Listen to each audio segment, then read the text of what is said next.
കഴിഞ്ഞ ദിവസങ്ങളിൽ നാം ചിന്തിച്ചുകൊണ്ടിരുന്ന ആ വാക്യം നമുക്ക് പിന്നെയും നോക്കാം. അത് 1 തീമോത്തിയോസ് 1-ാം അധ്യായത്തിലാണ്.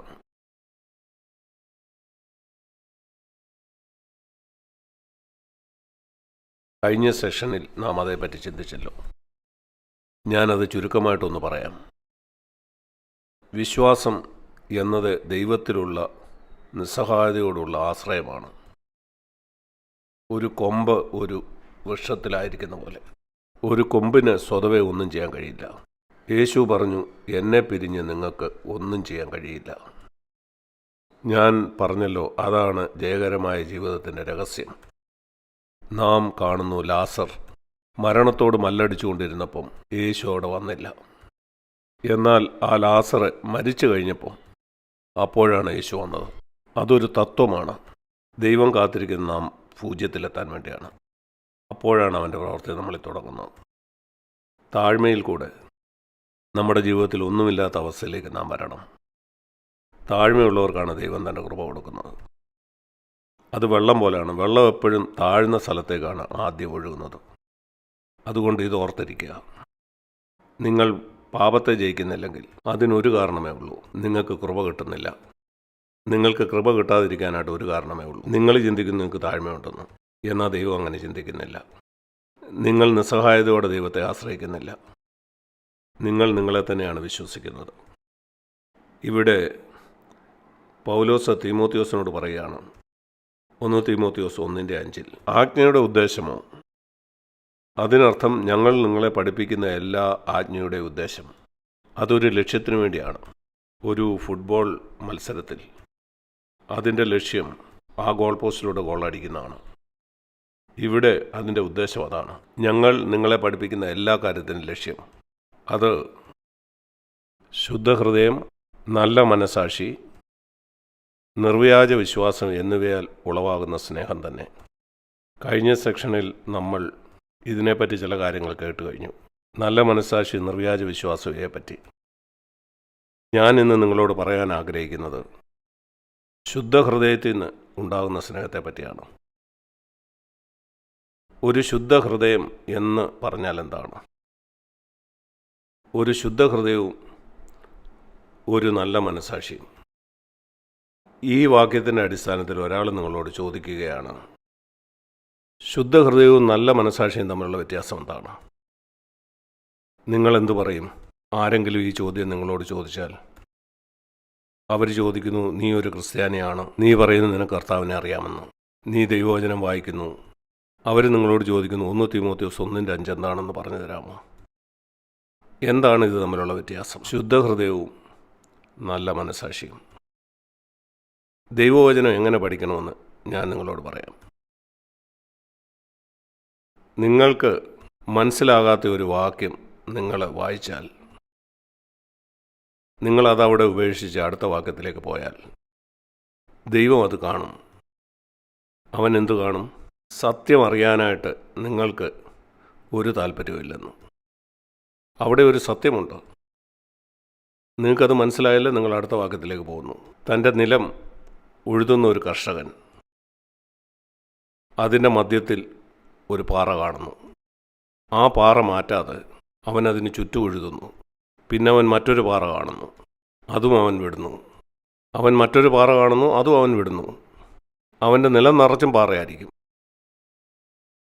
ഇതുതന്നെയാണ് അനേക വിശ്വാസികൾക്കും പറ്റുന്നത്. അവർ ദൈവവചനം വായിക്കുന്നു, അവർക്ക് മനസ്സിലാകാത്ത ഒരു വചനം അവർ വായിക്കുന്നു, അത് വിട്ടുകളയുന്നു, അടുത്ത വാക്യത്തിലേക്ക് പോകുന്നു. അങ്ങനെ അവർ 20-30 കൊല്ലം മുന്നോട്ട് പോകുന്നു. പുതിയ നിയമത്തിൽ പറയുന്ന ഒത്തിരി കാര്യങ്ങൾ അവർക്ക് മനസ്സിലാകുന്നില്ല. അവർ അത് മനസ്സിലാക്കുന്നില്ലെങ്കിലും അവരതിനെക്കുറിച്ച് വിചാരപ്പെടുന്നില്ല. അത് മനസ്സിലാക്കാൻ അവർക്ക് താല്പര്യമില്ല.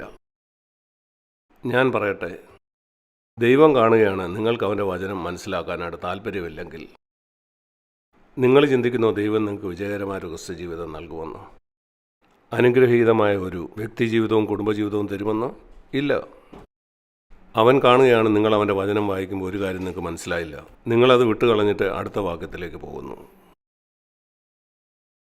ഇങ്ങനെയാണ് ഞാൻ ദൈവത്തിൻ്റെ വചനം പഠിച്ചത്. ഞാൻ വീണ്ടും ജനിച്ച ശേഷം 60 വർഷത്തോളമായി ഞാൻ ദൈവത്തിൻ്റെ വചനം പഠിക്കുന്നു. എനിക്കൊരു കാര്യം മനസ്സിലായില്ലെങ്കിൽ ഞാൻ ഈ പുസ്തകവും ആ പുസ്തകവും മറ്റേ പുസ്തകവും ഒക്കെ വായിക്കും. മിക്ക പുസ്തകത്തിൽ നിന്നും എനിക്ക് അതിന് ഉത്തരം കാണാൻ കഴിയാറില്ല. ചിലപ്പോൾ എനിക്കതിന് ഉത്തരം കിട്ടും. എന്നാൽ അത് കണ്ടെത്തണമെന്ന് എനിക്ക് നിർബന്ധമുണ്ടായിരുന്നു. അതുകൊണ്ട് ഇന്ന് CFC ഇന്ത്യ വെബ്സൈറ്റിൽ നമുക്ക് പഠിക്കാനായിട്ട് ധാരാളം കാര്യങ്ങളുണ്ട്. ദൈവവചനം പഠിക്കാനായിട്ട്. നിങ്ങൾക്കിതറിയാമോ? അതിലുള്ള ചില കാര്യങ്ങളെപ്പറ്റി ഞാൻ നിങ്ങളോട് പറഞ്ഞു തരാം. ഈ CFC ഇന്ത്യ വെബ്സൈറ്റിൽ അവിടെ 12 മിനിറ്റിൻ്റെ 72 സന്ദേശങ്ങളുണ്ട്. അത് ബേസിക് ക്രിസ്ത്യൻ ടീച്ചിങ് എന്നാണ്. അതൊരു നഴ്സറി ക്ലാസ്സിലെ പാഠം പോലാണ്. അത് 10-12 മിനിറ്റേ ഉള്ളൂ. നിങ്ങൾ ഒരു ദിവസം 12 മിനിറ്റ് ചിലവഴിച്ചാൽ 3 മാസം കൊണ്ട് അത് മുഴുവനും നിങ്ങൾക്ക് കേൾക്കാം. അങ്ങനെ നിങ്ങൾക്കൊരു നല്ല അടിസ്ഥാനം ഇടാം. പിന്നെ അവിടെ ഉള്ളത് അടിസ്ഥാന ദൈവിക പ്രമാണങ്ങളാണ്. അതേതാണ്ട് 28 അരമണിക്കൂറിൻ്റെ സന്ദേശമാണ്. ഇത് വീഡിയോ ആണ്, മറ്റേത് ആഡിയോ ആണ്. അതിൽ കൂടെ നിങ്ങൾ പോയാലും നിങ്ങൾക്കൊരു നല്ല അടിസ്ഥാനം കിട്ടും. അതിനുശേഷം വേദപുസ്തകം തന്നെ പഠിക്കാൻ നമുക്ക് യേശു പഠിപ്പിച്ചതെല്ലാം എന്ന് പറയുന്ന അരമണിക്കൂറുള്ള 80 ഭാഗങ്ങളുണ്ട്. ഓരോന്നും അരമണിക്കൂർ. അത് മത്തായിയുടെ സുവിശേഷം മുഴുവനും പഠിപ്പിക്കുന്നതാണ്. അതിനുശേഷം നമുക്ക് ത്രൂ ദ ബൈബിളുണ്ട്. അത് 70 മണിക്കൂർ വീഡിയോ ആണ്. അത് ഉൽപ്പത്തി മുതൽ വെളിപാട് വരെ വേദപുസ്തകത്തെപ്പറ്റി നിങ്ങൾക്ക് പൂർണ്ണമായൊരു വെളിച്ചം തരും. പിന്നെ നമുക്ക് വേറൊരു പരമ്പര കൂടെ ഉണ്ട്. അത് പുതിയ നിയമത്തിൻ്റെ വാക്യപ്രതിവാക്യമായിട്ടുള്ള പഠനമാണ്. അത് മത്തായി 1 മുതലുള്ള എല്ലാ വാക്യങ്ങളും പ്രതിപാദിക്കുന്നു.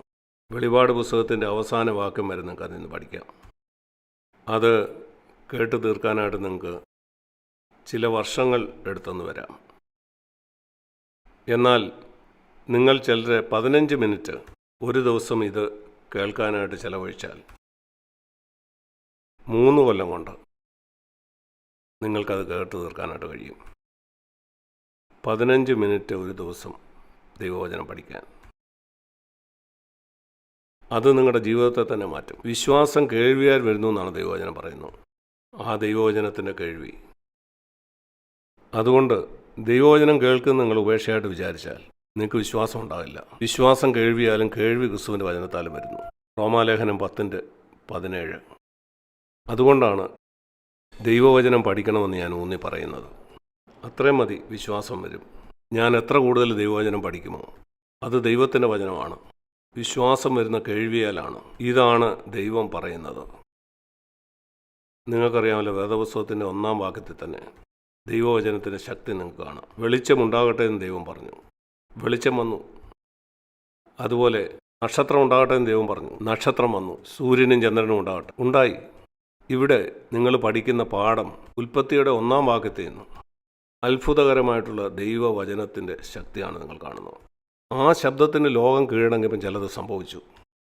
വൃക്ഷങ്ങൾ ഉണ്ടാകട്ടെ, വൃക്ഷങ്ങൾ വന്നു. അത് നിങ്ങളുടെ ജീവിതത്തിൽ പ്രയോഗിച്ച് നോക്കിയേ. നിങ്ങൾ ദൈവവചനം വായിക്കുമ്പോൾ അത് നിങ്ങളുടെ ഹൃദയത്തിൽ വരാൻ നിങ്ങൾ അനുവദിച്ചാൽ അത് ചില കാര്യങ്ങൾ സൃഷ്ടിക്കും. ഉൽപ്പത്തി 1-ാം അധ്യായത്തിൽ നാം പഠിക്കുന്ന പാഠം അതാണ്.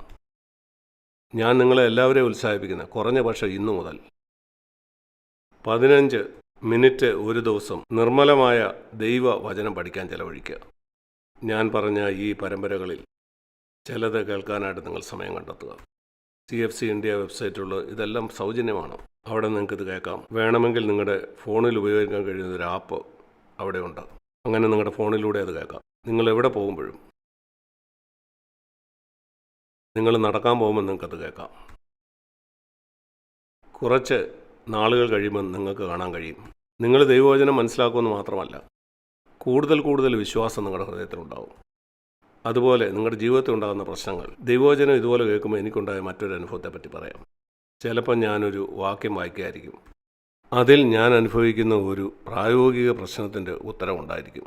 അല്ലെങ്കിൽ എൻ്റെ ജോലിയിൽ ഞാൻ നിങ്ങളോട് പറയാൻ ആഗ്രഹിക്കുന്ന ഇതാണ്. സങ്കീർത്തനത്തിൽ ഇപ്രകാരം ഒരു വാക്യം വായിക്കുന്നുണ്ട്.